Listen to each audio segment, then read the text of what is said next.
The broadcast is now starting. All attendees are in listen-only mode. Alors, rebonjour à tous ceux qui étaient présents à la première partie. Pour ceux qui prennent le train en marche, simplement, donc, vous avez la possibilité de poser vos questions. Franck se fera un plaisir d'y répondre à la fin de cette deuxième partie. Si vous ne vous êtes pas mis en full screen, vous pouvez zoomer sur l'écran, il n'y a pas de souci. Et cette fois-ci, n'oubliez pas de répondre au petit formulaire d'évaluation en fin de parcours. Et puis tweetez, surtout tweetez, faites connaître l'event, partagez votre joie, votre bonheur et autres. Voilà. Et donc je rappelle que cet événement est possible grâce aux communautés et à l'implication des speakers. Merci à tous et je vous remets Franck sur les ondes. Franck, c'est à toi maintenant. Voilà. C'est parti, merci Isabelle. Voilà, donc re-bienvenue à tous et puis bienvenue pour ceux qui prennent justement la partie 2.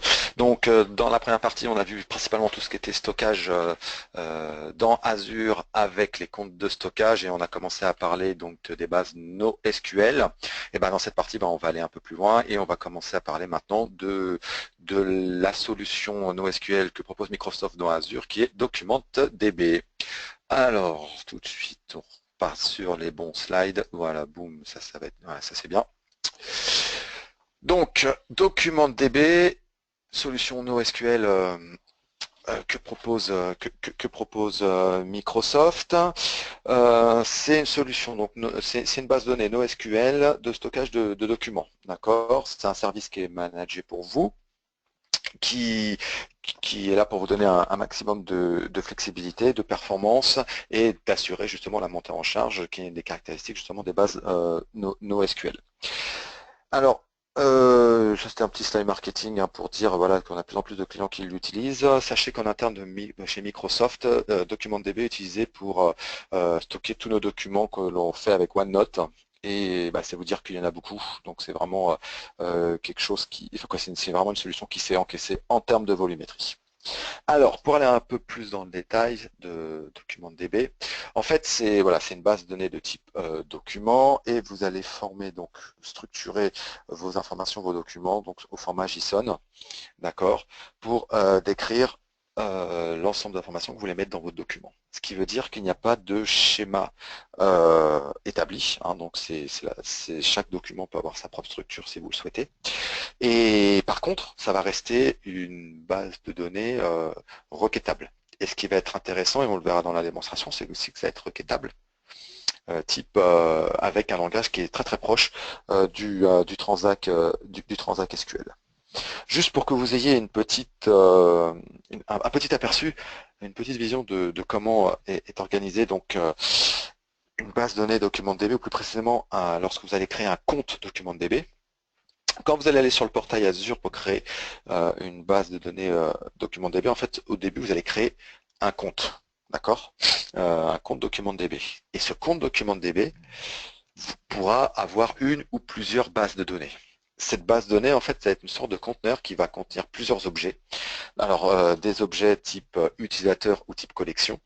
Et pour les objets type utilisateur, c'est là où vous allez pouvoir déterminer les permissions de chacun des utilisateurs. Au niveau des collections, les collections en fait vont avoir elles-mêmes, donc vous pourrez créer une ou plusieurs collections bien entendu, et dans une collection vous allez avoir des documents et des objets. Et ces objets, ça va être soit des procédures stockées, soit des UDF, hein, des User Defined Function, que vous allez pouvoir définir donc pour enrichir votre solution, pour pouvoir automatiser certaines opérations sur vos documents. Et bien entendu, donc vous allez pouvoir stocker vos documents et ces documents, les propriétés de documents, comme on l'a vu tout à l'heure, ce sera sur un format JSON. Et dans le cas où il y a des attachements, on pourra donc des pièces jointes, on pourra imaginer les stocker, pourquoi pas dans un compte de stockage comme on a vu tout à l'heure, et puis faire une liaison avec l'ID qui va bien.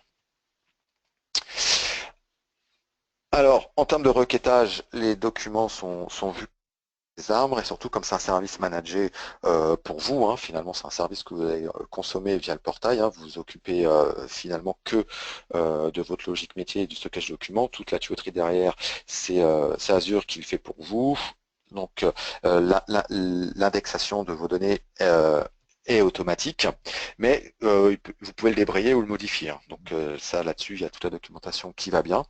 Et surtout, et ça c'est important, c'est pour récupérer et requêter vos données.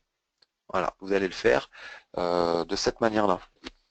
Et ça, c'est plutôt pas mal, parce que si vous avez déjà des compétences en Transact SQL, bah, vous n'aurez pas à tout rapprendre, vous serez déjà en terrain connu. Alors, le mieux, c'est de faire de la démo. Donc, hop. Donc ici, ce que je vous propose, c'est de vous montrer donc une base de documents, DocumentDB. Alors, juste un truc, toute la démo que je vais faire, en fait, ça va être sur une application. Voilà, ça va être ça. En fait, derrière, on s'est amusé à monter un site web pour pouvoir imaginer toute la structure, quelle infrastructure de gestion de données on peut mettre derrière la vie d'un site web en termes de lorsqu'on veut faire des transactions, lorsqu'on veut stocker des informations de saisie. Typiquement, je parlais tout à l'heure des salles de concert. On peut très bien imaginer mettre une interface à tous les propriétaires de salles de concert pour qu'ils puissent rentrer les propriétés des salles, comme ça les groupes pourront choisir les salles de concert en fonction de caractéristiques. Bien entendu, les salles de concert n'ont pas toutes les mêmes caractéristiques, elles peuvent être à plusieurs étages, elles peuvent avoir une fosse grande, peuvent avoir des écrans, peuvent avoir des parkings, des restaurants, bon bref, on peut imaginer tout un tas de choses. Donc l'idée c'est de pouvoir fournir un schéma de stockage. Enfin, schéma c'est un mauvais mot, mais une structure de stockage complètement souple, justement libre de tout schéma pour pouvoir ne pas contraindre les utilisateurs à forcément saisir un formulaire bien rigide, par exemple. Donc ce que vous voyez à l'écran, donc c'est voilà, donc c'est un site qui permet donc de gérer, par exemple ici un groupe de rock. Ce groupe de rock va pouvoir acheter, va pouvoir proposer à ses fans l'utilisation, l'achat de billets de concert, pouvoir suivre les paniers, pouvoir suivre le groupe, et on peut aussi donner un espace aux propriétaires de salles de concert pour pouvoir renseigner des informations sur différentes salles de concert dans lesquelles le groupe va passer. On peut imaginer ce genre de choses. Ce que je vais vous montrer derrière, c'est que, admettons, donc là, moi, je me connecte, et puis dans la partie administration, j'ai l'administration ici des salles de concert. Juste ce que je voulais vous montrer, donc derrière c'est du document DB, pourquoi? Parce qu'une salle de concert, ici, voilà, celle-ci, elle a voilà, 5 propriétés. On peut très bien imaginer aller dans une autre salle, ici je prends la deuxième, qui a elle qu'une seule propriété. Par contre, on va pouvoir en rajouter une autre, je sais pas moi, parking, hop, 2 niveaux de parking par exemple, n'importe quoi, et on sauvegarde ça dans le document DB.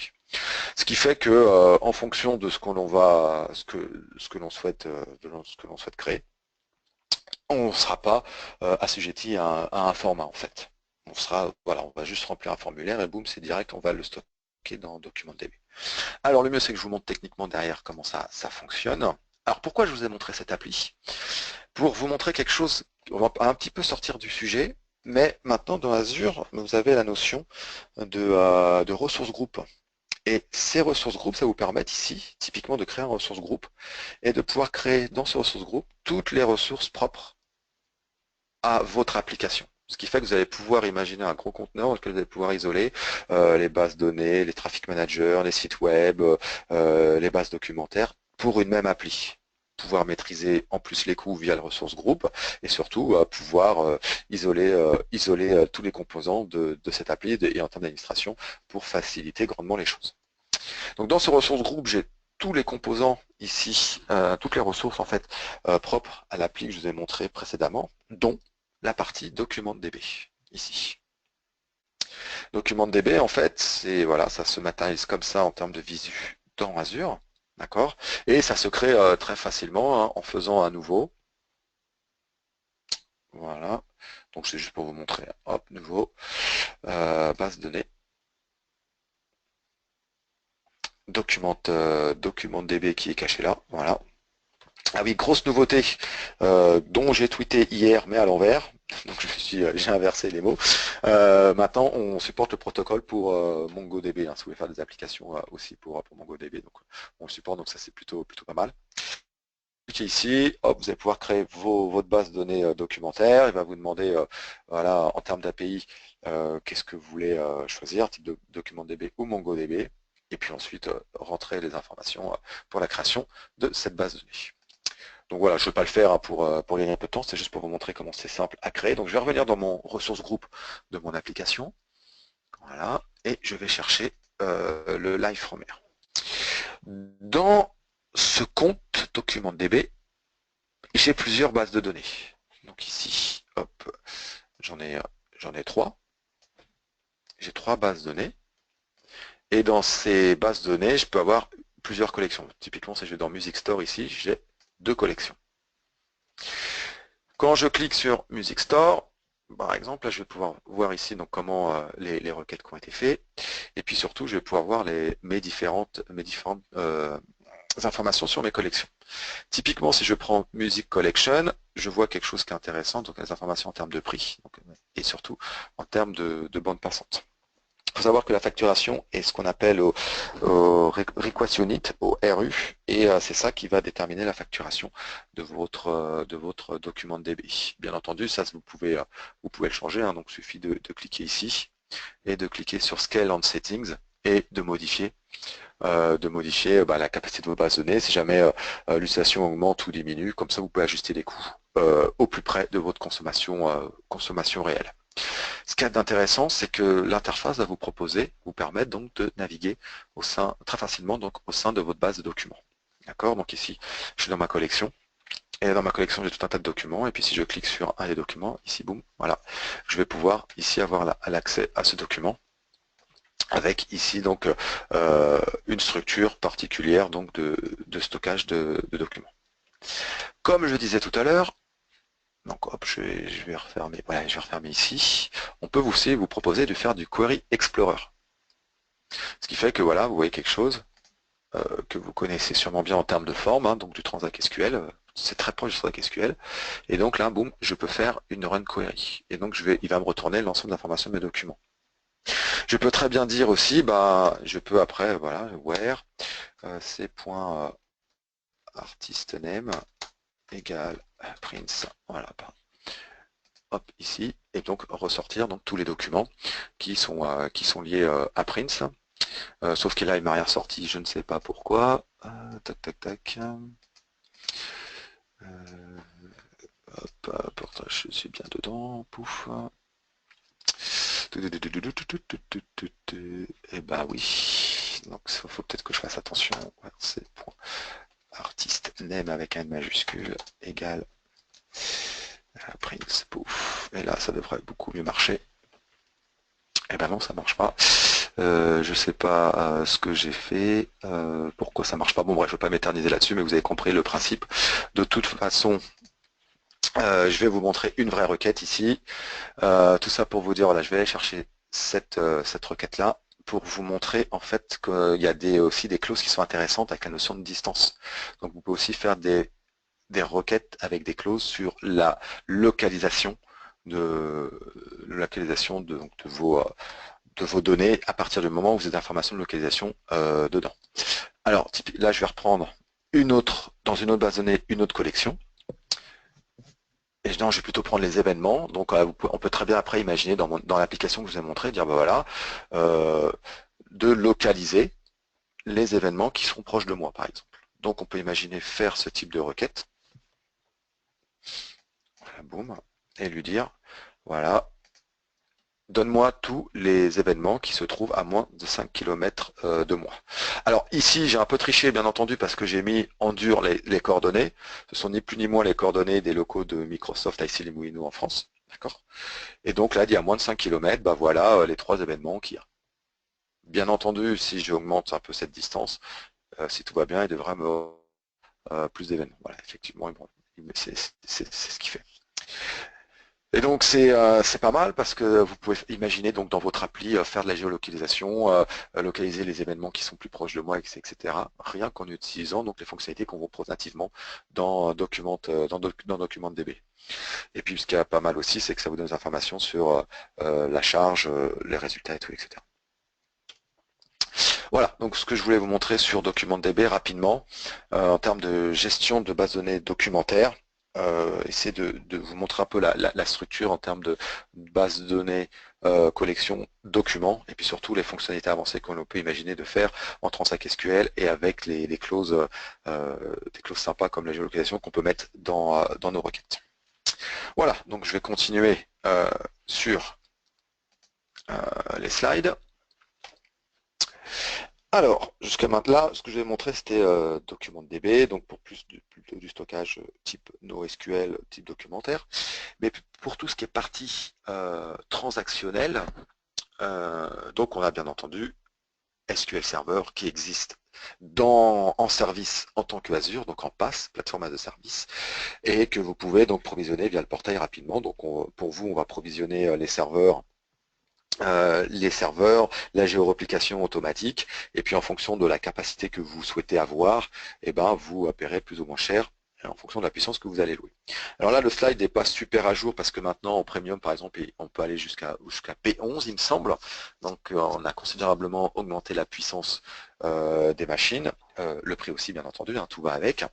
Et vous pouvez donc aller chercher l'information, créer la base de données en fonction de vos besoins. Souvent, moi, je travaille avec beaucoup d'éditeurs en ce moment, hein, d'éditeurs d'applications.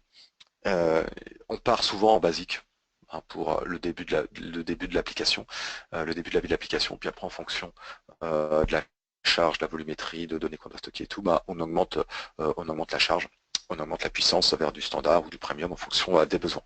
Donc en fait, on bénéficie d'une des caractéristiques du cloud qui est l'élasticité et qui permet justement d'augmenter les capacités lorsque le besoin s'en fait ressentir. Je ne vais pas m'éterniser sur le tableau, de toute façon vous aurez les slides. Ce qui est important de savoir, c'est que SQL Database, maintenant en termes de fonctionnalité, est très très proche de ce qui existe aujourd'hui sur SQL Server. Et j'irai même plus loin, je dirais que maintenant, tous les développements, toutes les nouvelles fonctionnalités sont d'abord réalisées pour SQL Database et ensuite arriveront plus tard dans la partie serveur sur site comme on connaît jusqu'à maintenant. Je vous ai détaillé ici quelques fonctionnalités qui existent au niveau de SQL Database. Moi, pour la démo, j'ai prévu de vous montrer le dynamique data masking, la dynamique des données lors de la démonstration. Voilà, donc je vous ai mis aussi un petit slide qui permet de comparer et de peut-être pourquoi pas vous aider à choisir si jamais vous devez partir sur un service SQL Database ou installer SQL Server dans des machines virtuelles en IaaS, infrastructure as a service. Encore une fois, ça c'est quelque chose qu'il faut discuter. Souvent, moi, quand je pars sur des machines virtuelles dans Azure SQL Database, SQL Server dans des machines virtuelles, pardon, je précise bien qu'à n'importe quel moment, via Management Studio dans la machine virtuelle, je peux migrer très facilement vers une base plateforme de service s'il y en a besoin. D'accord. Donc ça, c'est en fonction du niveau de contrôle que vous souhaitez avoir sur votre serveur SQL. Alors, petite démo rapide. Hop.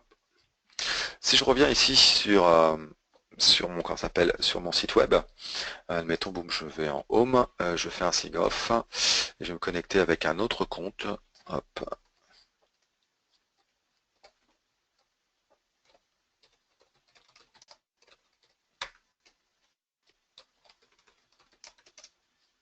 Voilà, ok. Et puis admettons, j'ai envie de prendre des places pour un concert, je sais pas moi, je vais prendre ici, là, hop, pouf. Et je clique sur trouver moi un siège, et puis je vais dire, bah voilà, en fonction du plan, je vais chercher des places, je vais prendre ça, bon bref, peu importe, et je fais acheter. Donc acheter un ticket, il me demande des informations.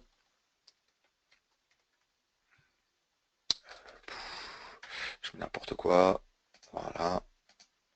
Voilà, hop, et puis tac tac tac, et je fais acheter, voilà. Ok. Donc ce qui se passe maintenant, si je vais dans My Event, je vais avoir donc l'ensemble de mon panier avec l'ensemble de mes informations. Donc, le temps qui cherche ça. Voilà. Et donc tac tac tac, Je dois retrouver l'ensemble des informations. Il me semble avoir pris pour le 23 septembre. Bon, bref, je ne vois pas. Mais moi, là, ici, j'ai l'ensemble des informations de mon panier. Donc, ça me permet donc de suivre les achats que j'ai faits. Donc ça, c'est lorsqu'on fait ce genre de choses, donc c'est plutôt du transactionnel. Il faut être sûr que quand j'achète un billet donc pour aller au concert, que l'information se passe bien, que je sois bien débité, que j'ai bien le ticket et tout, etc. Donc, quoi de mieux que d'utiliser SQL Server pour le faire, et pourquoi pas SQL Server as a service. Donc l'idée ici, je vais vous montrer, donc je vais revenir au niveau de mon ressource groupe ici, et dans mon ressource groupe, je vais vous montrer, j'ai mes serveurs SQL Server, et puis surtout, j'ai ma base de données. Cette base de données-là, ici, donc, je vais pouvoir l'administrer à partir du portail, bien entendu. Donc là, je vais avoir des informations sur les situations, les performances. Donc on voit effectivement qu'il s'est passé quelque chose à 11h25 en termes de transactions. Et puis après, je vais avoir accès ici à tout un tas de choses. Alors vu que nous sommes un peu pris par le temps, je ne vais pas le faire, mais dans la démonstration, ce que je fais, je change la taille de ma base de données. Non, c'est pas ça que je voulais faire en fait. Pouf. Voilà, je change la taille de base de données et pendant le changement, pendant que le changement est en train de s'opérer, je vais refaire une transaction sur mon site pour vous montrer que malgré le fait que l'on passe à l'échelle, on continue à assurer les transactions. Et ça, c'est du fait que comme on a 3 réplicas, Azure va pointer sur le réplica qui n'est pas en train de monter en charge pour pouvoir toujours assurer les transactions. Je vous montre ça aussi pour vous dire que là, je suis en basique de base. Basique de base, ça ne veut rien dire, mais je suis voilà, en basique et que si j'ai besoin pour X raison de monter en puissance, j'ai juste à sélectionner le nœud qui va bien et puis faire select. D'accord voilà. Alors, ce que je voulais vous montrer aussi, très important, c'est que donc on peut déjà faire pas mal de choses à partir du portail web.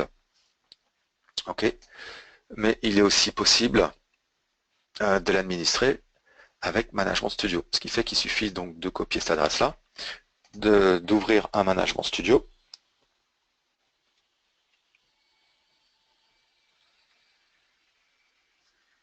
Alors c'est effectivement, j'aurais pu le faire avant ça. Et puis de se dire, bah voilà, je vais me connecter à ma base ici avec Management Studio. Voilà. Et ce qui fait que je serai dans un outil familier pour administrer ma base de données. Voilà, table. Et puis après ici, je vais aller sur mes clients par exemple et je fais un select.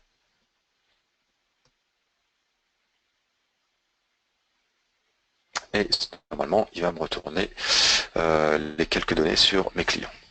Alors, bien entendu, les fonctionnalités avancées qui sont présentes dans SQL Server sont aussi présentes dans SQL Database, et notamment, c'est ce que je vous disais tout à l'heure en introduction de la partie SQL Server, tout ce qui est Dynamic Data Masking.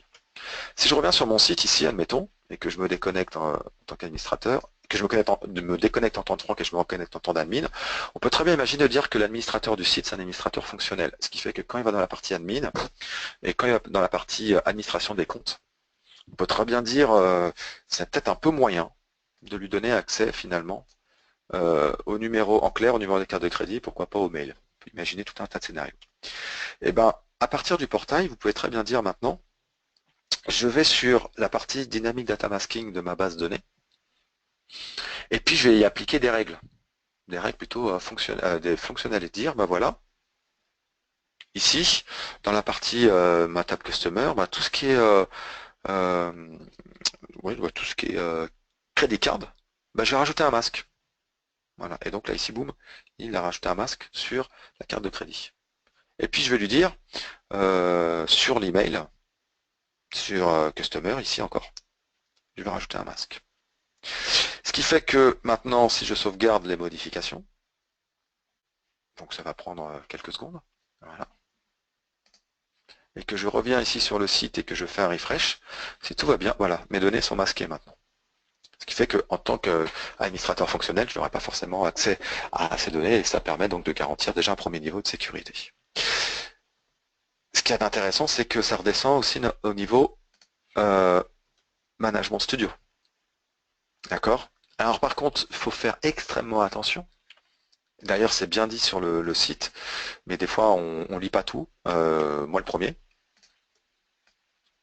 Les administrateurs sont toujours exclus, hein, les administrateurs techniques. C'est-à-dire que si je me connecte ici avec un compte Honor ici, boum, donc là, ok.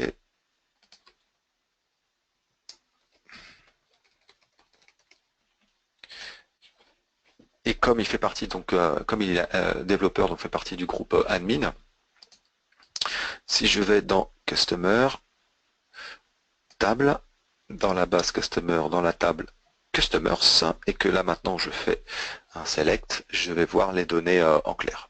Donc faites attention à ça si vous utilisez le data masking, c'est clairement bien. Donc tous ceux qui appartiennent au groupe administrateurs sont automatiquement exclus du data masking.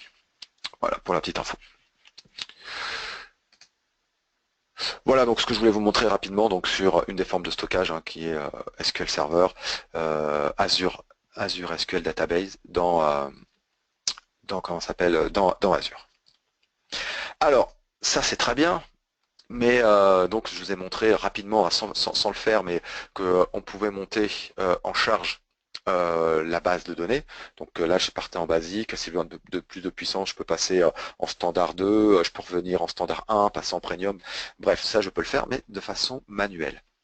Admettons, scénario, que mon site, que l'application pour le groupe que j'ai créé fonctionne bien, et puis que finalement, je commence à avoir un certain succès, et puis que d'autres groupes veulent l'application.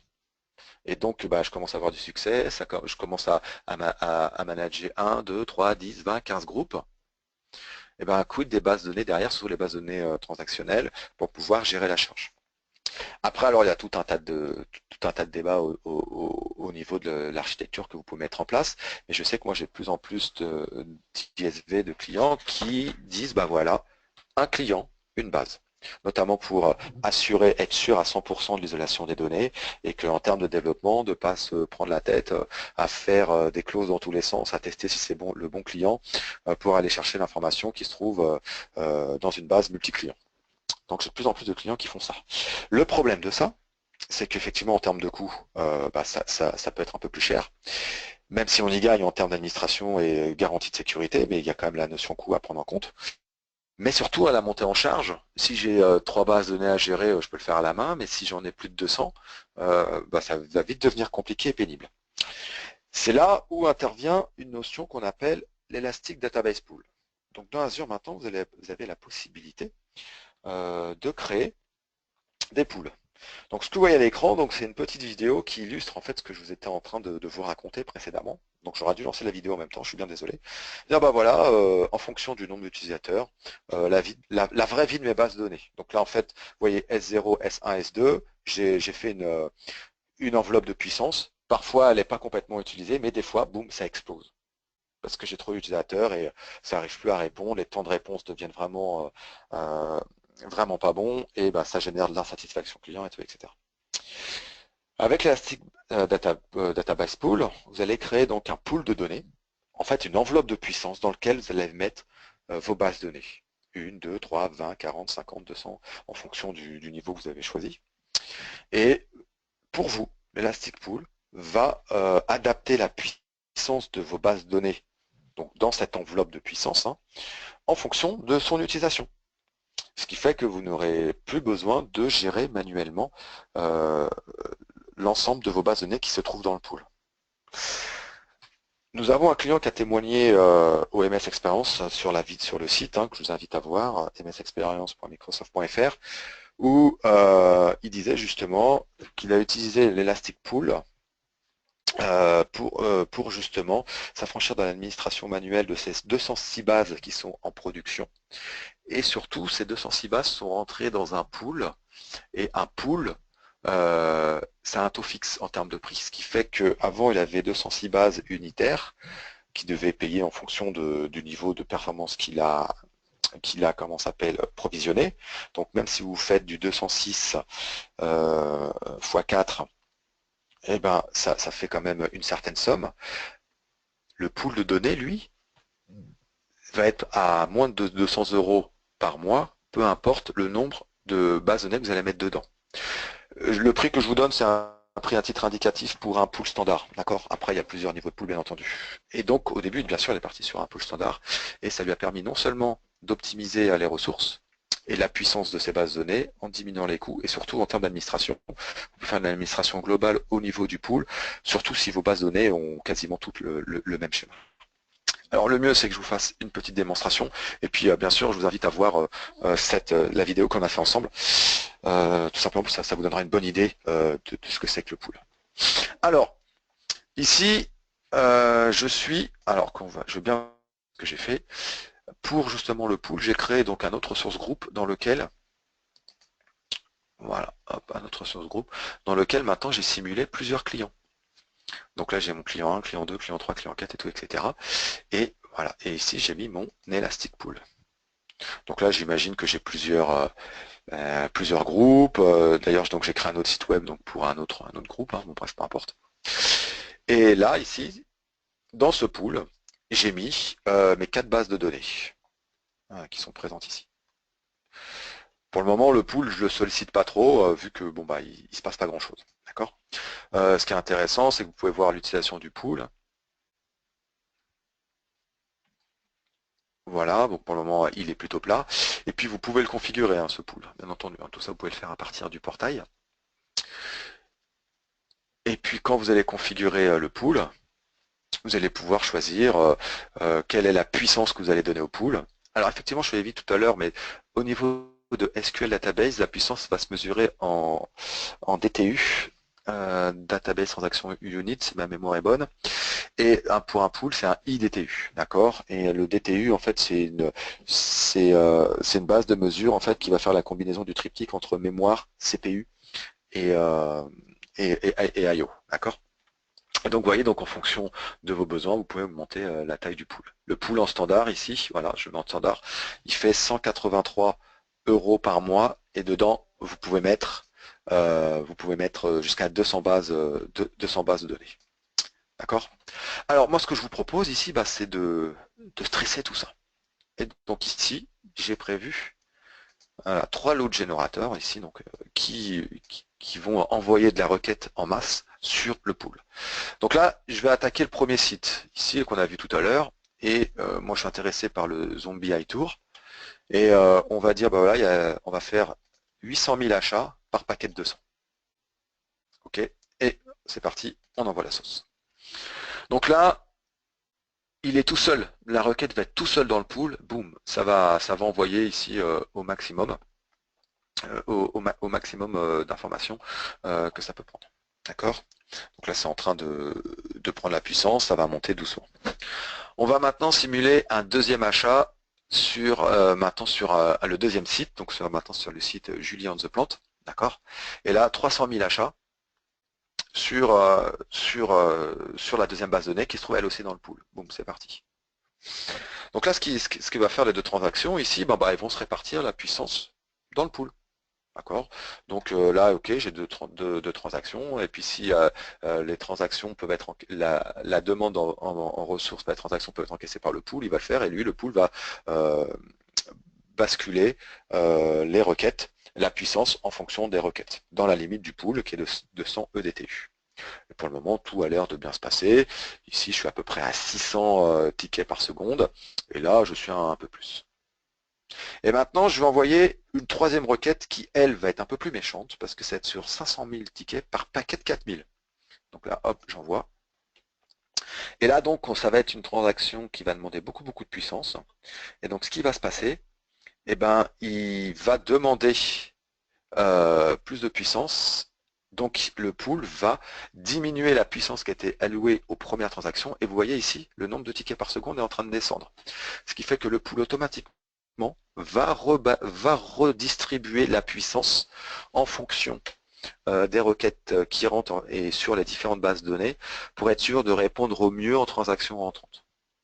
Bien entendu, vous l'avez compris, si dans mon pool à 100 DTU, j'ai 200 bases de données et que les 200 bases de données réclament un max de puissance en même temps, pareil, il va y avoir un goulot d'étranglement. Donc ça veut dire qu'il faudra sûrement augmenter la puissance du pool, ou alors diminuer ou remodifier les requêtes pour pas que ça demande beaucoup de puissance au même moment. Vous voyez donc là, ici, là, les requêtes sont en train de descendre. Donc là, je suis à... Attendez, je vais faire quelque chose. Là, boum, là, c'est en train de descendre. Là, je suis à 514. Là, c'est sûrement en train de se stabiliser. Là où tout à l'heure, j'étais peut-être à 500, je ne me rappelle plus, presque à 600. Donc là, c'est en train de redistribuer les requêtes en fonction des besoins. Voilà, puis lui, donc il a pris un peu plus le pas dessus. Alors, comment ça se passe ici côté pool? Si je reviens donc sur mon overview ici, on aurait commencé à avoir de l'activité sur mon pool, donc je vais cliquer là et voir un peu le comportement de mes bases données. Voilà, donc la moyenne de mes DT utilisés, les pics. Ouais, donc ça commence à vivre ici.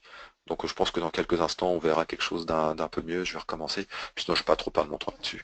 C'était juste pour vous montrer le principe du pool et toutes les statistiques qu'on va avoir donc, sur mes 4 bases. Vous voyez, donc comme j'en stresse 3 en même temps, la quatrième, elle a aucune activité, donc voilà, il ne se passe rien sur cette base-là. Et la répartition entre les 3 bases qui essayent justement de se partager la puissance de mon pool. Voilà ce que je voulais vous montrer sur l'Elastic Pool. C'est vraiment quelque chose qui plaît beaucoup, qui est de plus en plus utilisé, surtout lorsque vous faites des applications multi-clients et où vous avez choisi le postulat de prendre une base pour un client. Donc il est 10h41, donc j'avance. Si maintenant en termes d'analytique, vous avez besoin d'aller plus loin et de stocker beaucoup plus de données en termes de volumétrie, hein, vous avez besoin de stocker jusqu'à plusieurs pétas. Sachez que notre appliance qui s'appelait APS, Analytic Platform System, qui était disponible avant sur site, est maintenant disponible aussi en tant que service dans Azure avec ce qu'on appelle SQL Data Warehouse. D'accord ? Ça permet, donc c'est un moteur massivement parallèle et qui permet donc en plus une mise à l'échelle en quelques secondes en termes de puissance. Si vous avez besoin, je ne sais pas moi, de 20 serveurs en parallèle, vous avez juste un slider à bouger pour obtenir la puissance que le nombre de serveurs que vous voulez en parallèle pour faire vos analyses sur vos données. D'accord ? Ça embarque le moteur Polybase. Ça, c'est super important parce que ça va vous permettre d'aller requêter des données qui se trouvent à l'extérieur à l'extérieur de votre base de données. Hein. Par exemple, sur du stockage Hadoop, par exemple, avec une simple transaction SQL, aller chercher l'information via des tables externes pour aller récupérer l'information stockée sur du stockage Hadoop, sur du storage Azure, comme on a dit tout à l'heure, etc. Comme c'est un service Azure, c'est complètement intégré avec les autres solutions Azure type Power BI, Machine Learning, bien entendu. Et ce qui est intéressant, c'est que nous avons séparé le moteur de stockage du moteur d'analyse, d'accord, du moteur de requête. Il va falloir que je corrige mon slide. Ce qui va vous permettre de faire une facturation à l'usage au plus près justement de votre usage. Ce qui fait que comme on sépare le moteur de calcul du moteur de stockage, vous pouvez mettre sur pause votre base de données Data Warehouse et donc ne plus être facturé sur le compute, sur le calcul, mais juste sur le stockage. Et comme le stockage, ça coûte pas cher, c'est plutôt pas mal en termes de maîtrise des coûts. Pourquoi je dis ça? Parce que c'est un des rares services qui est facturé à l'heure, enfin en termes de base de données. Donc SQL Data Warehouse, c'est un service facturé à l'heure, donc il faut faire attention en termes de coûts. D'accord, donc ça c'est la mise à l'échelle hein, qui se fait très facilement et qui permet justement de gérer les coûts en fonction de vos besoins. Ce que je disais aussi, SQL Data Warehouse intègre le moteur Polybase, ce qui fait que vous allez pouvoir requêter des données qui se trouvent à l'extérieur de votre base de données elle-même.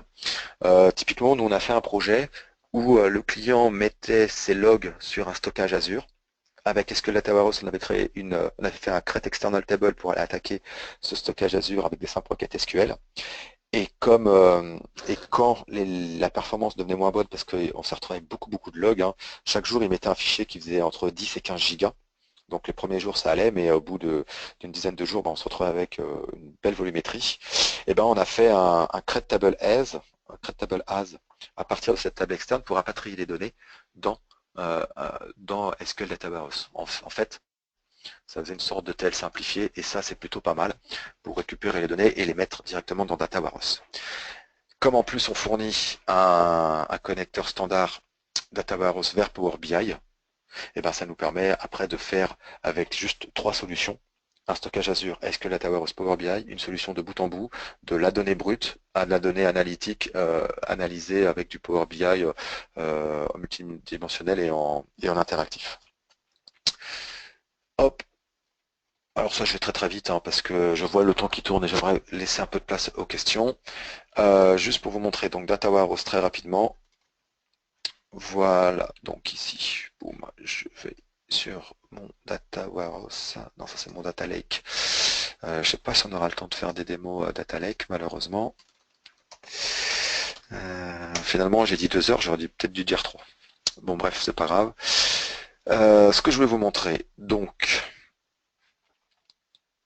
ici, je vais aller chercher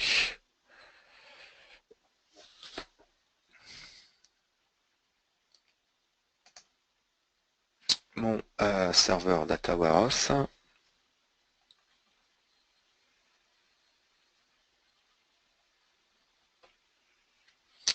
Voilà, donc il faut que je prenne le bon compte, bien entendu. Hop. Voilà. Donc dans mon serveur SQL Data Warehouse, j'ai au niveau de la base de données, donc j'en ai une que j'ai définie en tant que Data Warehouse, celle-ci. Voilà, elle est, comme vous pouvez le voir, elle est online. Et là, j'en ai une deuxième qui est en pause. Et celle-ci, j'étais un peu fort, j'ai mis en 2000 Data Warehouse Unit, donc ce qu'on appelle les DW. Voilà. Alors, ce qui est intéressant à voir, c'est qu'ici, voilà, vous pouvez mettre votre base en pause, vous pouvez la scaler. Donc juste pour vous montrer, je ne vais pas le faire. Ce qui est important à voir, voilà, c'est là, je suis en 2000 Data Warehouse Unit. Hein, vous pouvez scaler voilà, comme vous voulez, vous pouvez monter jusqu'à 6000. Alors ce que je vous dis, attention, hein, c'est du prix à l'heure. Donc faire attention à ça. Ok. Ce qui est intéressant, c'est que vous pouvez interagir avec Visual Studio, avec Management Studio aussi depuis une des récentes mises à jour, et bien sûr le connecteur avec Power BI. Alors, je vais aller très très vite sur le sujet. Ce que je voulais quand même vous montrer ici, j'ai un stockage Azure que vous voyez là, que j'ouvre avec Cloud Explorer, dans lequel j'ai un fichier. D'accord? Un fichier CSV qui comporte 5 lignes. Ici, j'ai ouvert mon Data Warehouse dans Visual Studio. OK.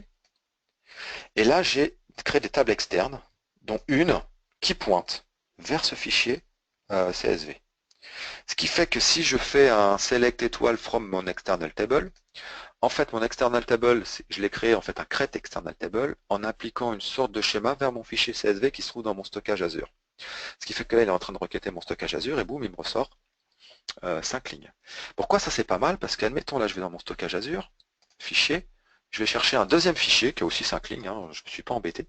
Je reviens ici, boum, je fais un CTRL V, je rajoute un deuxième fichier dans ce dossier de ce conteneur, d'accord? Et puis je réexécute ma requête. Et donc si tout va bien, ici je vais avoir maintenant 10 lignes. Et donc il va aller attaquer le même stockage. Bien sûr, ça sous-entend que mes fichiers ont la même structure. Et là, il va aller me rechercher la mise à jour qui a été faite. Et je vais voilà, boum, voilà, je me retrouve avec 10 lignes. C'est ce genre de choses qui est utile donc le moteur que permet de faire donc, le moteur Polybase.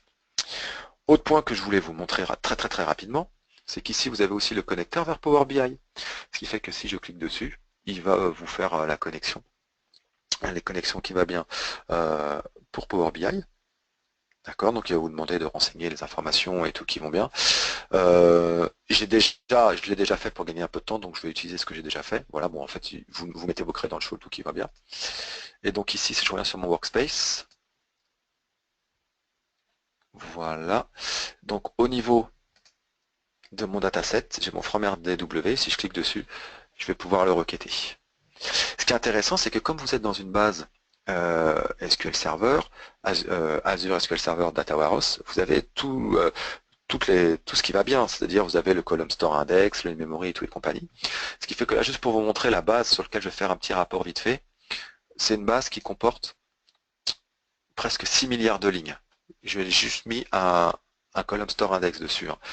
Je me suis mis en 2000 Data Warehouse. C'est juste pour vous montrer la rapidité avec laquelle vous allez pouvoir analyser vos données en live depuis SQL Data Warehouse avec des tables, avec du column store index ici. Et surtout avec quelle rapidité, sans créer de cube ou quoi aux caisses, vous pourrez justement interagir avec vos données. donc sur une volumétrie qui est quand même assez importante ici, qui est 6 milliards de lignes. Voilà. Donc là j'ai fait le reporting déjà, très rapidement, vous voyez, il a réussi à me faire la répartition. Et après, maintenant, si je clique sur API, il va tout simplement, là, ça va prendre à peu près une vingtaine de secondes, mais après, ça va être mis en cache, il ira beaucoup plus vite, sans agrégat, sans cube, sans quoi que ce soit. Il va être capable pour vous, donc boum, de vous filtrer la donnée Amérique du Nord sur les différents navigateurs qui ont été utilisés pour aller sur mon site. Et ici, voilà le nombre de connexions qui ont été faites, donc 1,4 milliard de connexions qui ont été faites. Et après, il va me faire la répartition sur les sites. Et ça, c'est plutôt assez bluffant en termes de mise en œuvre, parce que c'est assez rapide à mettre en œuvre, et ça vous permet donc de partir de données brutes pour faire de l'analytique très avancée avec quelques couches de comment ça s'appelle quelques briques Azure uniquement. Si je reviens ici sur mon portail, ce qui est intéressant aussi, c'est que quand vous allez dans Query Activity, vous pouvez voir le détail de ce qui se passe. Voilà. Vous pouvez voir qui a fait quoi. Donc là, il y a système, il y a démo, etc. Et quand vous cliquez sur démo, démo, c'est le compte que j'ai utilisé pour faire la requête que je vous ai montré. Et vous pouvez voir le show query text, le show query plan, etc. et voir les requêtes qui passent sur votre serveur. Et ça, c'est plutôt pas mal. Voilà, donc je vais continuer sur les slides. Malheureusement, si je veux faire les questions-réponses, je n'aurai pas le temps de terminer mes autres démos. Désolé pour ça. Alors, rapidement, Event Hub. Pourquoi je vous parle d'Event Hub? Event Hub, c'est un moteur d'ingestion qui permet, dans des scénarios d'objets connectés, de récupérer massivement beaucoup d'informations. Donc, on parle de millions d'informations par seconde, de les ingérer et de les redistribuer derrière sur des appareils sur des solutions qui vont pouvoir traiter ce flux d'informations, comme du Storm ou comme du Azure Stream Analytics. D'accord? Event Hub va vous permettre, donc il y a un système de partition, mais surtout ce qui est important, ça va vous permettre de récupérer l'information et de la stocker jusqu'à 7 jours. D'accord? Donc ça va vous permettre de retenir l'information, ce qui fait que si vos moteurs de streaming tombent en panne, par exemple, vous pouvez dire, bah voilà, au bout de 2 jours, j'ai réussi à remettre ma solution en marche, récupère les informations depuis les 2 derniers jours. Donc il sera tout à fait capable de faire ça. Donc je passe super vite, hein, c'était juste pour vous dire que Event Hub était capable de faire de la rétention. On a sorti aussi quelque chose qui s'appelle Data Lake. Data Lake, c'est composé de 2 choses, Data Lake Store, Data Lake Analytics. Nous, on va parler de Data Lake Store. Data Lake Store, ça va tout simplement vous permettre donc de stocker l'information de manière illimitée sur un stockage ultra véloce. En fait, on peut imaginer ça sur un HDFS as a service, si vous stockez l'information comme vous voulez, sur la structure que vous voulez, puis aller la consommer plus tard avec tout type d'outils comme du HD Insight, du Hadoop ou pourquoi pas du Data Lake Analytics qui vous permet donc avec un langage qui s'appelle le USQL, qui est une sorte de mélange de Transact SQL et de C#, de faire des analyses avancées sur une forte volumétrie de données. Franck, Donc ça aussi je passe vite. Oui, juste une petite ouais, je chose t'écoute. pour te dire de ne pas trop rusher. Si tu veux prendre 5 ou 10 minutes de plus, il n'y a pas de souci parce que personne ne va venir dans la salle. Donc, Voilà, non mais après je pense à la session d'après, surtout s'il y en a oui, qui mais veulent aller dans la session la d'après. session d'après est déjà démarrée sur un autre compte, donc tu ne dois pas trop te stresser pour ça. Ça va? Ah, je pensais que c'était midi. Ouais, ah bah d'un coup là tu me détends bien là. Oui, hein, Ok, c'est je suis cool. très bonne pour ça. Ah ouais, c'est N'hésite cool. pas à prendre 5 minutes de plus si nécessaire. Je ne serai peut-être pas disponible pour la conclusion du coup, mais bon, je pense que tu peux gérer si nécessaire. Ça va? D'accord. Ouais, ouais, très très bien. Donc peut-être que ça peut valoir le coup de faire une petite démo Data Lake alors. Mais oui, pourquoi pas? Je suis sûre que, en plus, c'est enregistré, ça fera plaisir à tout le monde. Ok, bah écoute, je te remercie. Donc Bon, je switch sur Data Lake. voilà. Petite démo. Alors retenez, hein, donc c'est un service que l'on a sorti qui est composé de 2 choses, Data Lake Store et Data Lake Analytics. Là, je vais vous montrer rapidement les deux en fait, hein. Donc je reviens ici au niveau de mon ressource group.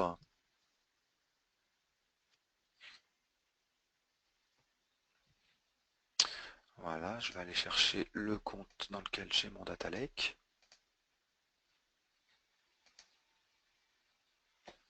Voilà, donc pareil, hein, sur le portail, nouveau stockage Data Lake, hein, et vous choisissez soit du store, soit d'Analytics. Ici, voilà, j'ai mon stockage.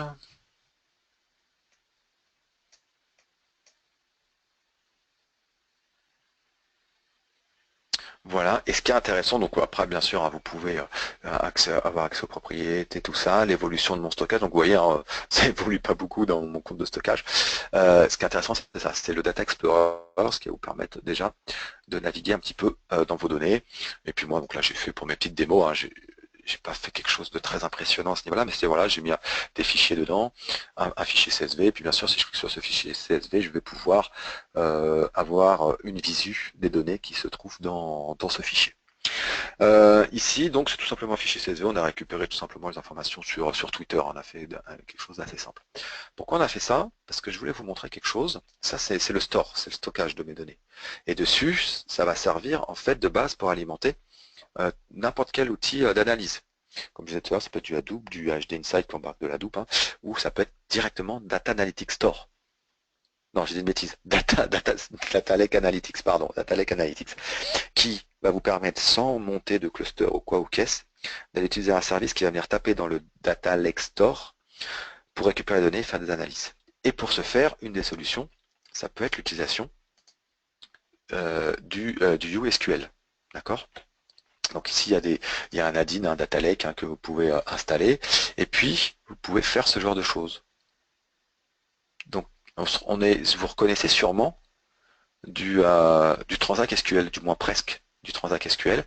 Et puis on peut aussi passer voilà ce genre des paramètres. Et puis on peut surtout lui dire, tu vas me faire un select à partir d'une fonction ici.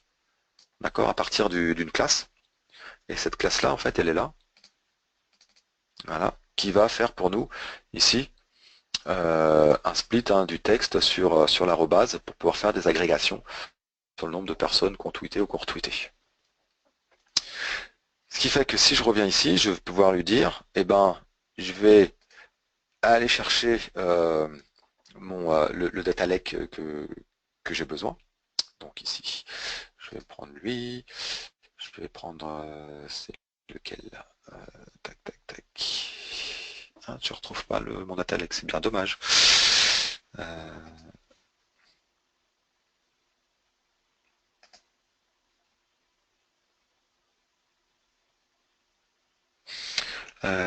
Hop, je dois avoir un problème de compte en fait. Tac, tac, tac.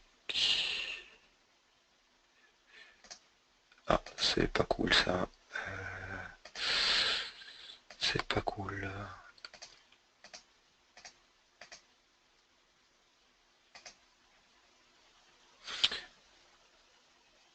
Ah, j'ai eu un problème de compte.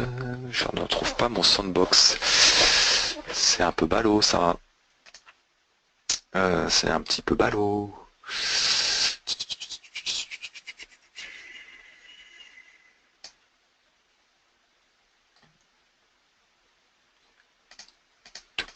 Eh ben donc je suis désolé pour la démo, mais je viens de m'apercevoir que je sais plus pourquoi je n'ai plus accès à mon compte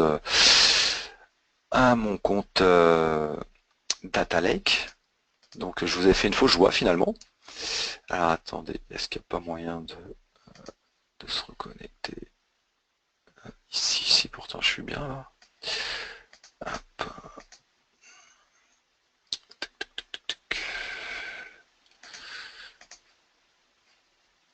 Et pourtant je suis bien. Hop, hop.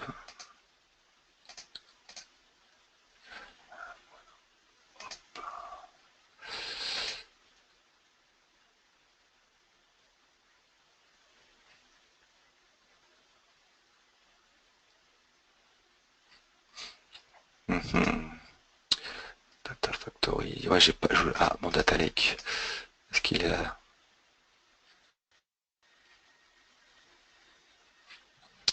Attends, je devrais avoir Sandbox ici, et malheureusement je ne l'ai pas. Je ne sais pas pourquoi. Bon, bah écoutez, je suis super désolé. Je vous ai fait une fausse joie. Bon, l'idée c'était quoi? C'est d'utiliser le Transact SQL et C# pour utiliser justement le langage USQL, pouvoir voilà, faire des extractions sur mon fichier CSV et lui faire tout un tas de transformations pour au final sortir avec un fichier ici qui va me donner donc par personnes qui ont tweeté le nombre de tweets qu'ils ont fait et sur les différents sujets. Donc je suis bien désolé pour ça, donc il va falloir que je trouve pourquoi il y a eu ce problème-là.